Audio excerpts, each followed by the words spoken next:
applause for our previous speaker. Okay, so for our next session, we have Fashion Tech Frontiers, Innovation, AI, and the Digital Fashion Economy, which will be taken by Ismail, Esquire, Managing Partner, Basel Press Attorneys. Ismail is a leading voice in technology law and innovation. With over 12 years of experience, he serves as the Managing Partner at Basel Press Attorneys, a business law firm renowned for advising startups and technology-driven companies, particularly in the fashion, creative, and digital sectors. Tayo has built a strong reputation for helping fashion tech startups structure their businesses, secure intellectual property rights, navigate cross-border regulations, and scale sustainably. As a passionate follower of fashion and emerging trends, he understands both the creative and technical layers that define today's fashion tech space, from e-commerce and smart wearables to AI-powered retail and sustainable design. Beyond legal advisory, Tayo is skilled in web development, AI automation, and digital marketing, tools he leverages to provide practical, forward-looking support to founders and innovators. His cross-disciplinary insight makes him a trusted advisor at the cutting edge of fashion, technology, and entrepreneurship. He holds an LLB from Lagos State University, a BL from the Nigerian Law School, an LLM from the University of Lagos, and a Master's in Digital Marketing from Wyoming, USA. He is also an alumnus of Y Combinator SUS 2021. Tayo currently serves as a member of the Nigerian Bar Association's Remuneration Committee and is actively involved in fashion tech and startup ecosystems across Africa and beyond. Just trying to give you a round of applause. So, when Bernice reached out to me, told me that she wanted to speak about digital fashion, because at the end of the day, I was still talking about digital fashion. When she reached out to me, the first thing on my mind was that, how do you explain digital fashion in a country where most people still spread their clothes on wires, right? It's going to be a lot of work. But at the end of the day, by the time I'm done with the whole presentation, you understand why it's important that we understand digital fashion, the opportunities that are there. You have to advise clients or investors what you need to be focused on, right? So without wasting too much of your time, my name is Ismail. She has already introduced me to a large extent. Is it working now? Alright, so in the meantime, while they do that, I have 30 minutes to run through this topic, which is Fashion Tech Frontiers, Innovation, Artificial Intelligence, and the Digital Fashion Economy. I'm going to have to be honest with you, 30 minutes will never be enough to go through such a long topic. Right?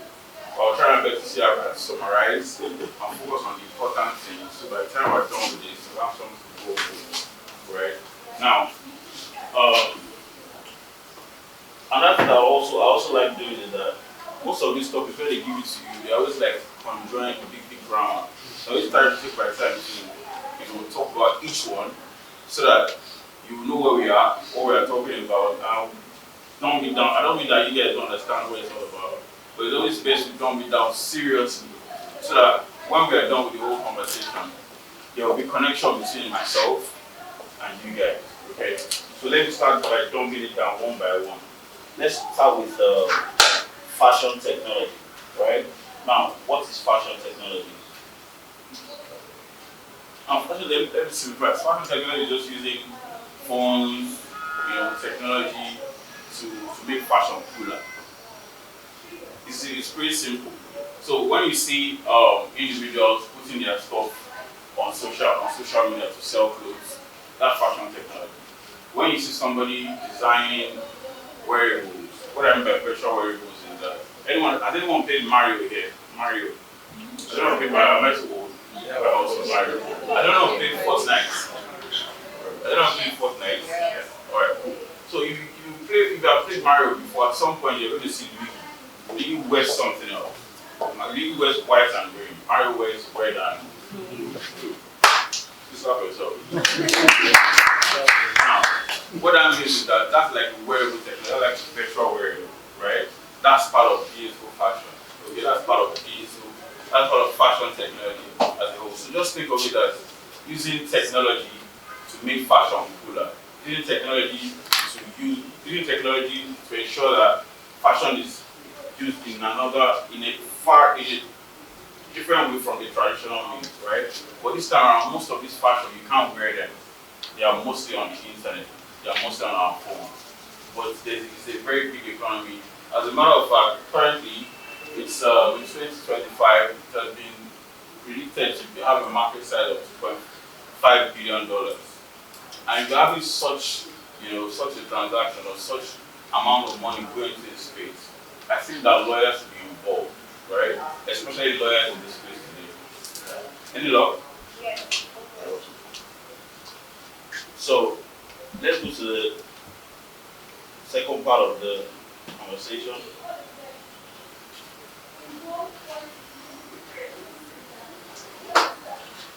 All right, awesome. Please just give me some time.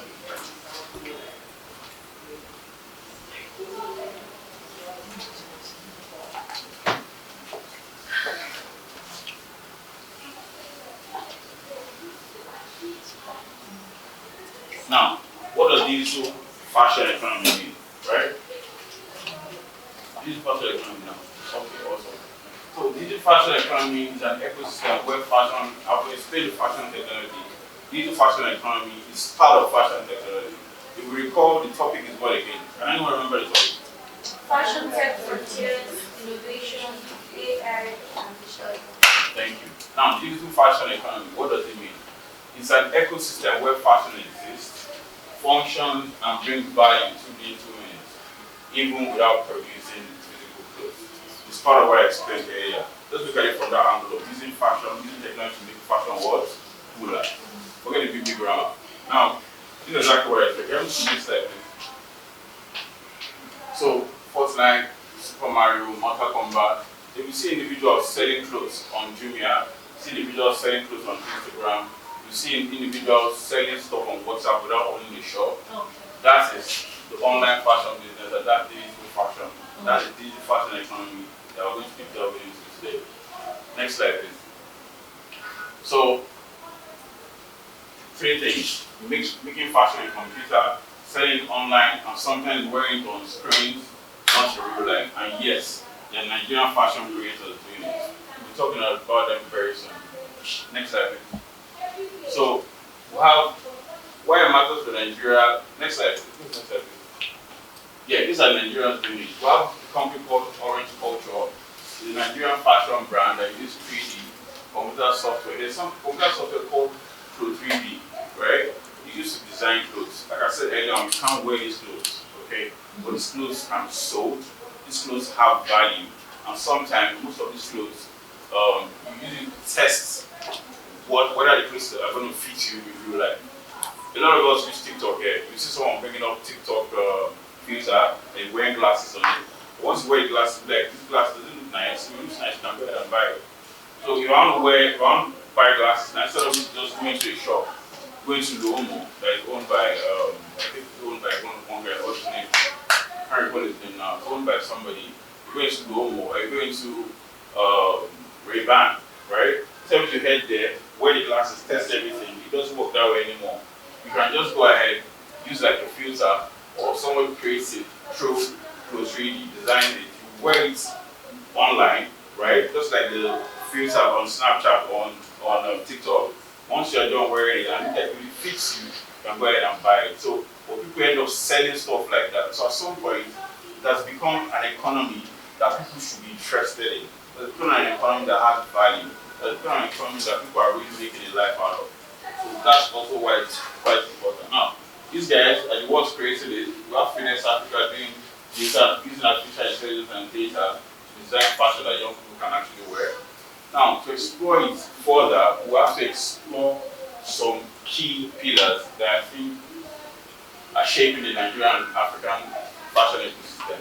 But most importantly, because we are mostly lawyers here, the legal issues that I think we should be concerned about. Next slide, please. Now, practical pillars that we have one very important pillar, and that pillar is the e-commerce space, right?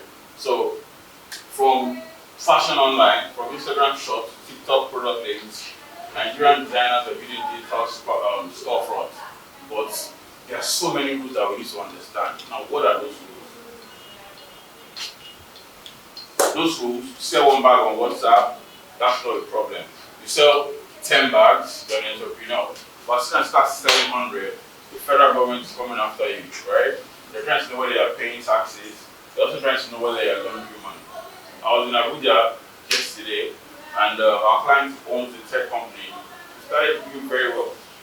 Before we say our property stage, the NSA is inviting them, the EFCC is inviting them, and they're creating a special unit to investigate them.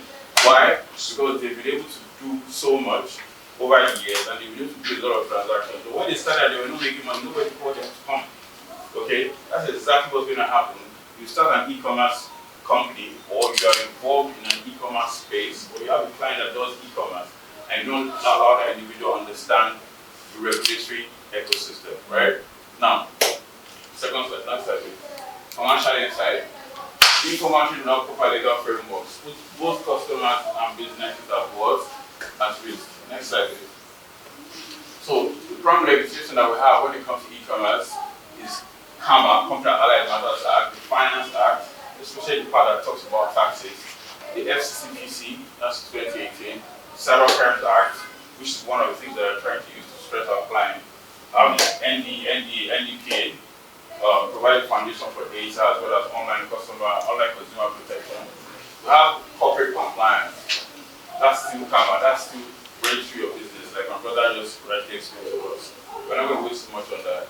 Now, if you have a website that does e-commerce, what are you supposed to be focused on? You're supposed to focus on privacy policies, return policies, clear product information as part of the consumer protection requirements. Because one reason why we have consumer protection laws is to ensure that consumers have transparent transactions. They're not lied to. You can't say that you have this and you end up having that, right? So consumer protection laws are very, very valid in this kind of ecosystem, especially when it comes to this pillar awards of e-commerce. Next slide. The second slide is the slide I'm really, really bothered about. I took my time to do a deep dive into this because it's pretty important, and this is where I think this one aspect I think we should also try to be focused on. Everyone these days, we're always talking about artificial intelligence these days. Any smart in AI in justice system, any smart in AI in CRM, any smart in AI and law, what is different? So but this time around, it falls is a master pillar in the fashion technology space, right? We already have a commercial insight, which is that artificial intelligence is currently disrupting everywhere. Now it's mostly disrupting the fashion technology space as well. Now, how is it disrupting fashion technology space? An individual can just go online, go to ChatGPT, go to Grok. Everyone's always talking about ChatGPT. We have Grok, we have Claude, we have so many other tools. But the principles are still the same. If you enter into any of these tools, just open the tool, type in an input, type in something, type in a prompt. What happens to those prompts? Who owns those prompts? After the prompt generates something, who owns what the prompt has generated? We're all here, everyone looks pretty good today, everyone looks awesome today. But you can actually type in a prompt and ask what you're supposed to wear today for such an event. I love what you're wearing, right? If you get very bored tomorrow, you're having problems checking your wardrobe for what to wear, and you type it in, what do I wear to work tomorrow? I'm going to so and so. How do you think of something, a prompt that nobody can actually think of, or something that's thought of, but you put in more details into it. Who owns that prompt? If you want to sell what comes out of that prompt, can you copyright it? Can you claim ownership for such a design or for such thing? What's really the ambit of copyright? And that's one of the things we'll also be talking about. Next slide, please. Nigerian Copyright Act, as amended, protects original works authored by human creators. So we're talking about copyrights in Nigeria. We'll also be talking about copyrights in other parts of the world, like the US, the UK. But I'll try to just touch down everything very subtly so that we won't waste too much time. Okay? So we have Dali, we have Midjourney, a currently fall under a very legal gray area. That's one thing you should also know. As much as we always ask this question, our AI works cooperatively. So the matter is that we're in a very legal gray area right now. When I say gray area, it means that we still need a lot of case laws on conversations around AI-generated works when it comes to fashion technology and any other thing. We still have a lot of work to be done, but we're getting there bit by bit. And we have keep having trainings like this. We do have individuals that can push for policies. We'll definitely have a way out, and at some point, we'll have a clear direction of where we're supposed to be at. Next slide, please. So, generative AI, what is it? And generative AI is one part of artificial intelligence. We have LLMs, we have other things, okay? So, generative AI is a type of artificial intelligence that can create new content, like text, like prompts, like images, like music, like designs, learning from examples, designed by learning from examples. You can just jump into an AI tool, have a design that you've put in already, and ask it to learn from that design to create another design. So now we're jumping to like different copyrighted works. The real question is, who now owns all these copyright? Where are you going to, right? If you design one and somebody owns the copyright, you put it into the AI tool and it brings out something else. Who owns that copyright again? Okay, so to create a stunning presentation, can you go through it? Next slide. Now, go ahead. Now, what's happening globally? In 2020, I don't know if you've heard of this comic book. It's called Zaria of the Dawn. So this lady, her name is Chris Casanova. She headed to the US Copyright Office with this comic book. She tried copyrighting the comic book. Very nice comic book, but everywhere. And this is one of the things I wish we would do more in Nigeria. We rarely test our laws. We rarely test our offices. You know, most of the regulators just wake up, sit down. Whenever they're less busy, they start stressing businesses.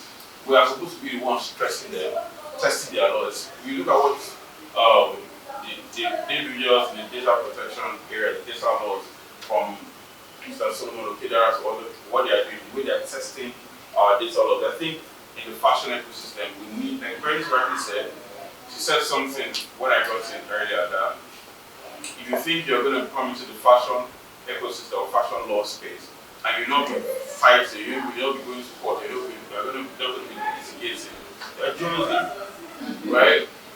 People will always fight.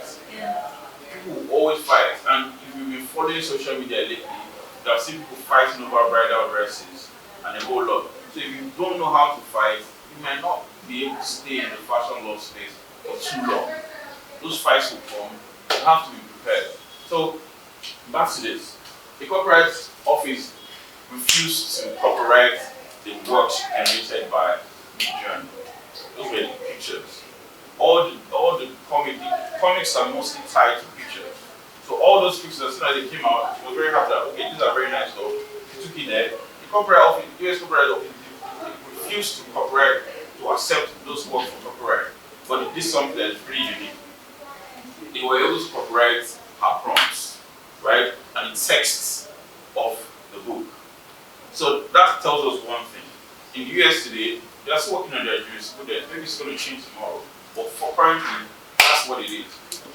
In the US today, it's going to be very difficult to copyright AI-generated images or AI-generated works, right? I'm just going to take a deep dive into how that works. Next slide. So, most European countries, they follow the same principle. They focus on originality and human creativity. You know, that's what we do in Nigeria as well. So, they generally don't protect works that are created entirely by generating AI. You really do that. You do not even want to hear it. Because we have like different schools of thoughts on this too. Some individuals are of the opinion that AI is just works that have been generated through AI is just a compendium of stolen works that they combine together to bring out a final stolen work, right? So no matter what you say, they'll be like you're just a thief. But a group of people still feel that it's not true. That what AI is doing is what everyone here is doing. Some people will just want to, like, my sister there wearing hijab. As if maybe they want to come out, want to go for lunch dinner or something, or they want to go for another event. You can just go online, see someone that you like, see the hijab, how nice the hijab is, and you decide to wear it. That same way. You were inspired by somebody, right, to wear the hijab that way. Now, another person might wake up tomorrow and write a book, Fashion Law in Africa. Not a people. The person writes Fashion Law in Africa, that's a people. Some might read that book, right? Some might read that book and be like, wow, this is very deep, this is well thought of. And get inspired and also decide to write something else. That's not a thief. We're still talking about fair use. But these individuals are of the opinion that if you get inspired by something and you're able to create that thing, that's what has been able to ensure that knowledge has been passed on from generation to generation. So that's, in their opinion, that's exactly what all these AI tools are doing. Why would you now say that AI generated work shouldn't be copyrighted? You know, it makes sense to me. But a lot of investment goes into most of all these works. The real question is, should we start arguing, or should we find a way to create another model whereby individuals that their works have been used get a particular form of, give out a particular form of license or get paid? You know, there was this Sam Altman had an interview with the founder of TED some weeks ago, and he was saying this. He said he feels that the output from artificial intelligence get to a state whereby if you have a nice work, like Get Image, for example, if you notice, go online, you see a lot of the image, they always tag the image as Get Image and stuff. So if you get a work like that, or somebody, or the AI uses such data to train its model, he's of the opinion that if that happens, and it keeps happening over and over and over again, it should be like they should create a model whereby once the system gets a hit that my work is being used, you should just get a figure. Something should just go into your pocket. I think that solved a lot of problems. In my own opinion, it solves a lot of problems. Because if I have one nice work and the AI model uses it, and I've copyrighted it, or I've already found a way to trademark whatever it is, or there's a form of intellectual property right protection that I've given to it, and that happens, and I get a hit, and my bank account is increasing, I think I'll be fine, right? So maybe that's one thing that we should also be considering, we should also be talking about. In the UK, for example, UK has a unique view regarding, let's go back to what we were talking about. UK has a unique view when it comes to copyright design, right? UK, under the Copyright Design and Patent Act of 1998, copyright extends to computer-generated works. In such cases, the law treats the person who arranged for the AI-generated content as the author. So the law focuses on you, since you're like, I'm like, okay, this guy combined all these works together. That must have taken a lot of work. So at that point, you should be the author. So there's a high likelihood that AI works will definitely be copyrighted in the UK, right? So there's still a bit of gray area, but a lot of copyright, the law still allows such works to be copyrighted. Now, if you get a digital fashion design using AI, you might still recognize that. We usually use might because we're lawyers, because you might get there and they'll slap your face. So they slap your face, I don't want you to come and like, this guy said so and so did. So please use the word might, same way I'll be using it. Thank you. Now, that is in the UK, if you create a digital fashion design using AI, you might still recognize that the author if you structured or directed the process. Next slide, please. So this brings us to a critical point. Inputs and outputs. Inputs, I spoke about earlier on, human-generated commands and prompts that guide AI to get. There's something about artificial intelligence that a lot of us know and some of us do not know. You put in garbage there, you're definitely going to get garbage back. But you put in something substantial, something that's well thought of, something that you conjured up as a result of your experience with words, as a result of your experience with using artificial intelligence or chatbots. You're definitely going to get something amazing. So that leaves us with one thing. Such an intellectual work should definitely be protected, even self-prompt these days. So that cajoled most of the corporate offices to do what? To protect most of all these inputs. So if you're going to be designing, creating a prompt, or working on a prompt, make sure that you are tracking the process of your creation. It's very key that you do that. Don't just write a prompt, get something nice, and go and sleep, especially if you're in digital fashion space. The outputs, the images, the designs that we spoke about. If the human input is creative, specific, and substantial, it increases the chance that work will be treated as not having enough human, supposed to be not, even if AI assisted in the process. So the human authorship is what matters, right? If you're going to be putting out something, if there's going to be an output, what the corporate office will be checking is this: was there substantial human authorship? If there was substantial human authorship, you have a high chance of swaying the corporate office to do what? To ensure that such digital fashion work is copyrighted. We're going to get to Nigeria pretty soon. Please, next slide. Now, what does Nigerian law say? Under our Corporate Act, Nigeria is very traditional. That's where we have some work to do as fashion lawyers. We need to see how we can change the mindset of these individuals. Hopefully, we get to a stage where most of these designs will be properly protected, despite the fact that they were created through AI.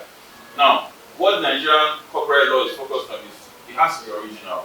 It must show the creator's personal skill, it must show the creator's efforts, but most importantly, creativity, right?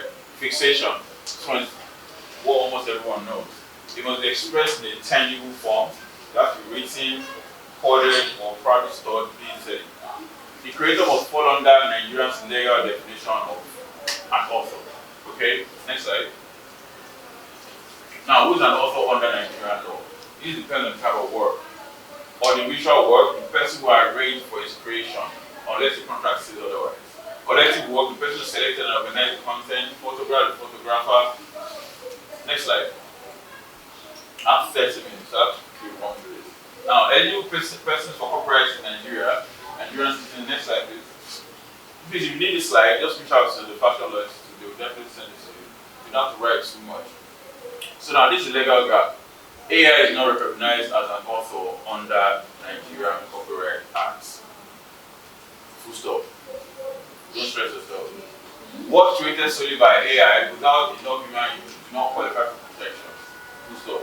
There are no specific provisions in Nigerian law that deal with AI generated work. At least now, we are getting there, right? The Honorable Minister for Digital Communications, called for a law around artificial intelligence, but they're still working on it. Maybe when they start, we'll probably have something that will help us in that regard. Now, this means that creators using AI for fashion must do what? Must tread carefully. Must do what? Tread carefully. I like that. Next slide, please. So, where do we stand? Right?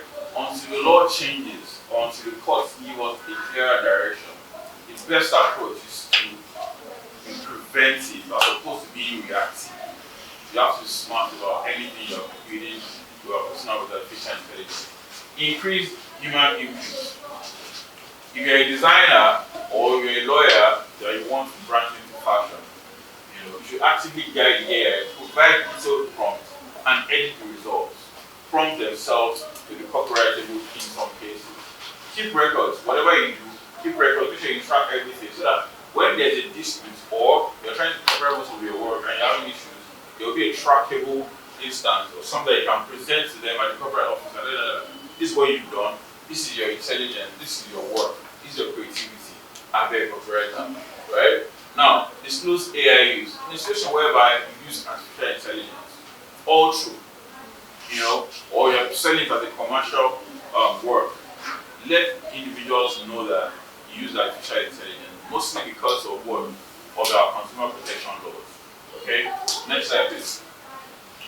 So, you can also use safe settings. There's something called safe settings. If you check Midjourney, you check ChatGPT, they have where you can click that will say, oh, you don't want your works to be, you don't want your data to be used or saved. At that point, the next person will not need to use that data to create another work. Okay? So use those safe settings to prevent such a thing from happening. Update contracts.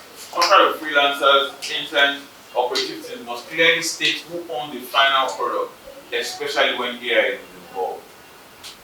Tomorrow you might get a staff that will work with you. If the guy comes along and has doing a few things for your company, you have to specifically say that all the intellectual property rights of this work, despite the fact that he created it, but the fact that he's under a contract of employment, even if he's under a contract for employment, you have to clearly state in that contract that all the works belongs to your company. So that tomorrow, if they finally start allowing individuals to protect AI works, you can just gladly go there, go and drop it back out and move on.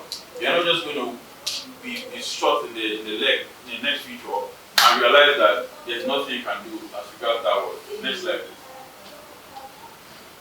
So, yeah, but this is about the digital wearables or virtual wearables as individuals call it. Nigerians are already exploring it on Binance, brands already quoted, like I said earlier on the next slide.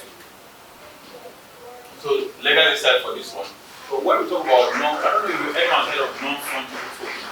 Has anyone heard of non-fungible tokens there? Can somebody tell me what it means?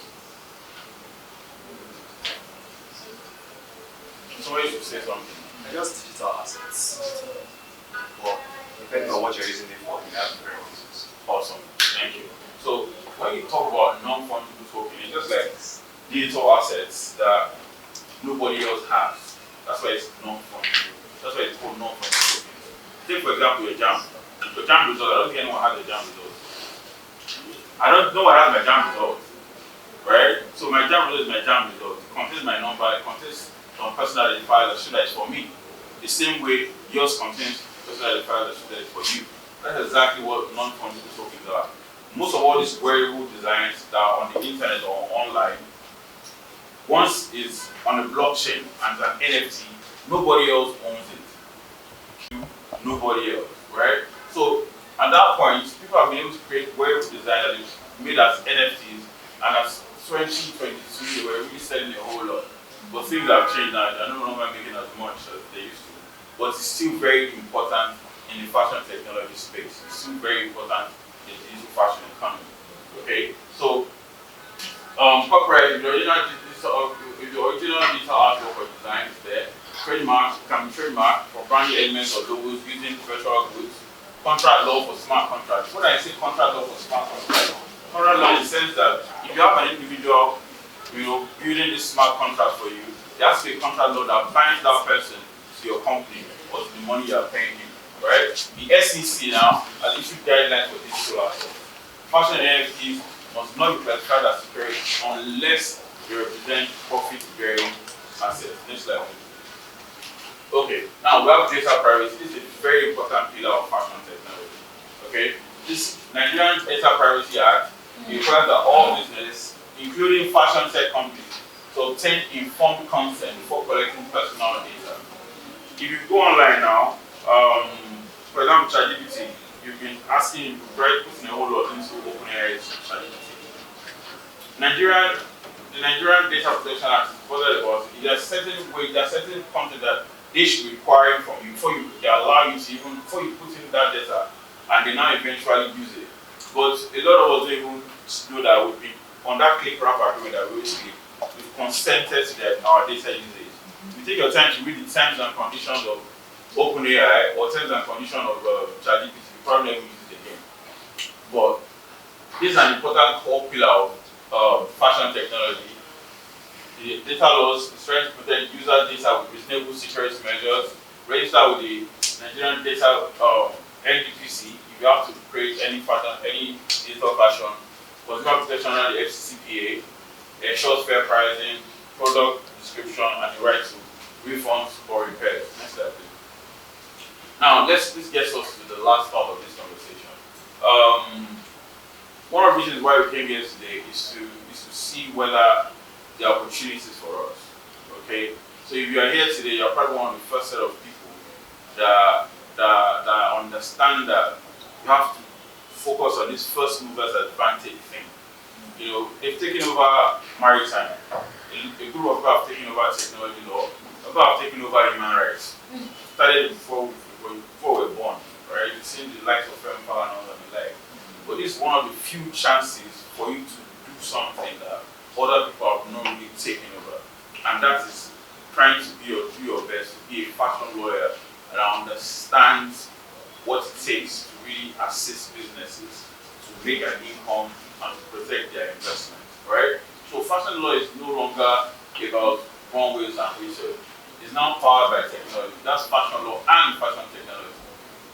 Now, this evolution has opened exciting opportunities for lawyers, for law students, for creative, for entrepreneurs who want to lead in a fast-growing global industry. And that's where we come in. Next slide. So these are ways that you can offer solutions, legal solutions, not that you just go there, you tell them the law. There are so many lawyers. What separates you from the other lawyer is knowing how to provide legal solutions for these individuals, legal solutions for fashion technology companies, legal solutions for fashion companies, right? So in fashion technology space, they have this problem of deal structuring and fundraising. Some of them get funds, but they don't even know what they should be discussing with the individuals that are offering them the funds. We did one deal recently, and every deal that we do 10%, right? You know what I'm saying? That girl charges a whole lot for our works, and she charges as good as the next person in Europe. So we have individuals doing that, and the company wants to invest in our own company, and she eventually decides to go into the fashion technology space. What does that leave you? That leaves you getting like 10% or 5% of the deal once it comes in, and that's juicy. That can change your life. For guys that are not married, you need us to get married. You know what I'm saying? So what corporate structuring, like my brother said the other time, Bernie talked about it as well. Help fashion business register properly, comply with tax and regulatory requirements, expand internationally, and pivot with clarity. What that basically means is that tax is a big deal. Tax is a lot of problems. As I did follow that talk said, as someone that runs a law firm, I face tax guys. Do you understand? So I like it. You understand what I'm saying? So when you understand how taxes work, just being on a client call and talking about the concept, tax concept, can get you that deal. Right? You jump on a legal client call and speak to the client, they're talking about taxes, blah blah blah blah blah blah blah blah. Give all those things. Like, this one's a bit work. Then they give the brief to you. You have a fashion technology company that's facing tax issues. You are the right guy for them, and that's that's an amazing career path for you. Intellectual property protection. We know that intellectual property is like the whole I would call it like one of the whole 9 yards of fashion law and fashion technology, right? If you understand what it means, or how to head to the Nigerian Copyright Commission, or how to reach out to how to trademark your work, or your client's work rather, you are good, right? That's an easy way out for you. And I'm talking to you, I was speaking with one lawyer, he spoke to me about how much they charge for trademarking. I'm like, are you serious?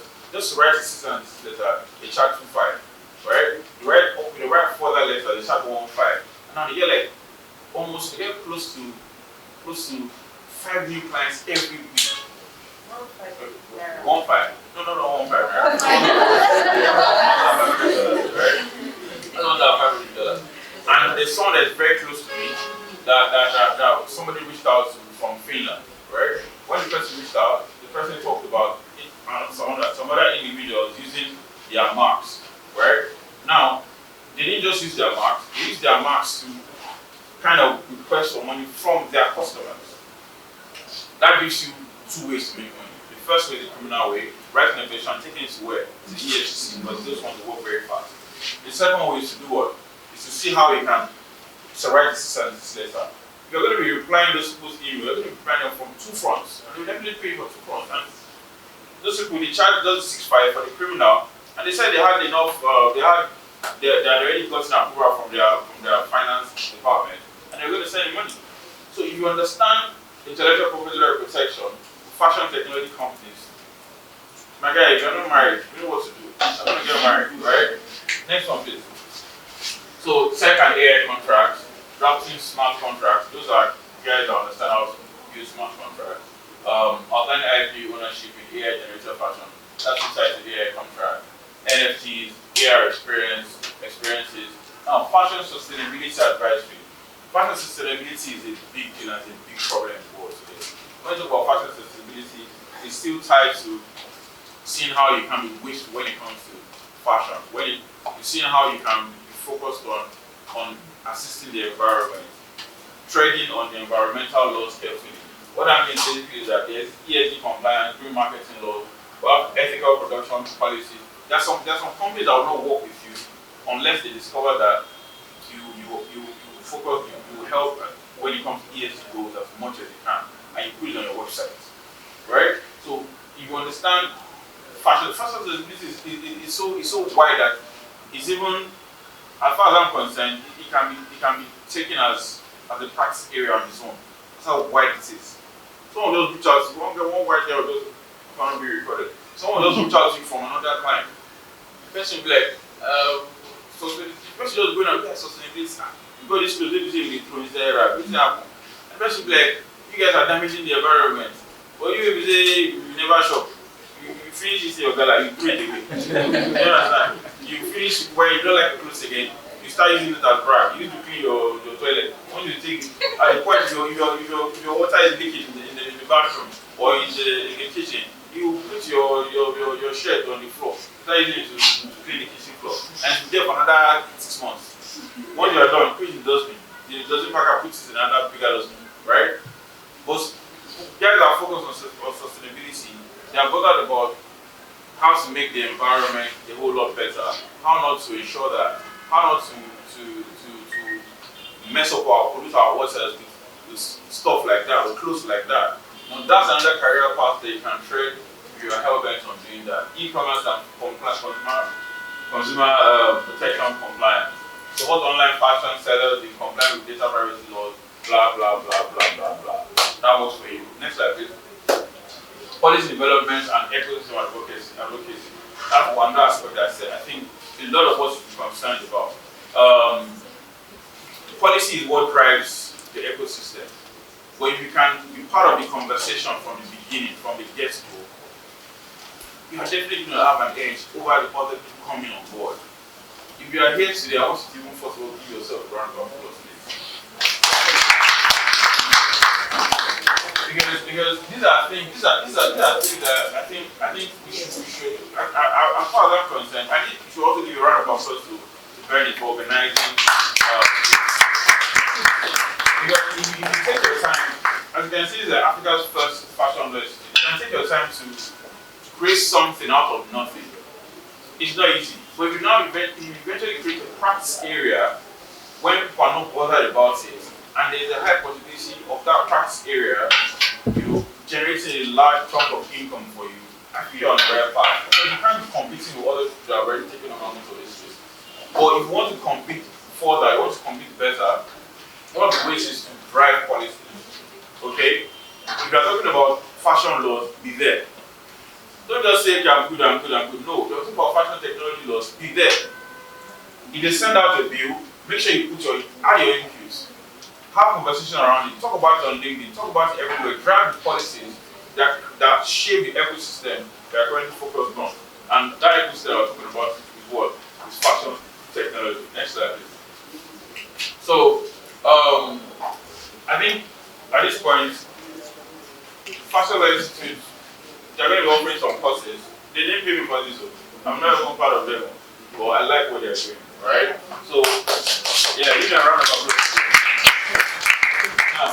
Now, if one of the courses start coming out, one of the best ways to have a sustainable career path, a career path that is pretty guided by common sense and intelligence and knowledge, is to see how you can enroll for their courses. And I think there's a book coming on July 26th. He wants to really understand what she has faced and what other individuals are facing. He wants to be a better advisor for these individuals. Try to buy the book, they're going to be fine.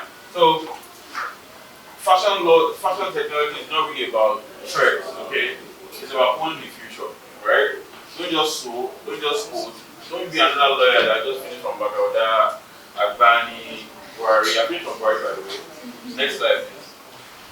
Own the ecosystem. Own the ecosystem. learn the system.